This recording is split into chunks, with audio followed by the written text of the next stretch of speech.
Da kongen døde, der kæmpede folk i hans familie om, hvem der skulle være den næste konge. De slog hinanden ihjel konstant. Det, der skete efter Valdemar, han blev konge, det var, at han indførte arvefølgen. Det vil sige, at hans sønner, hans førstefødte søn, skulle blive den nye konge.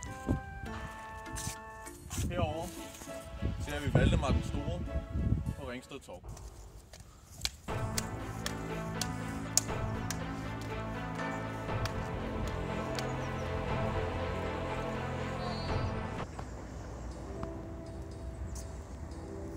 Som jeg fortalte før, i Valdemar den Stores regeringstid, som varede fra 1137 til 1182, indførte han arvefølgen.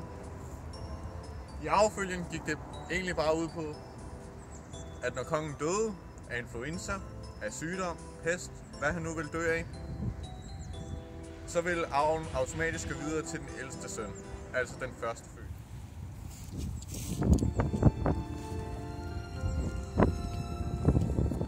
Jeg vil føre min fars arv videre.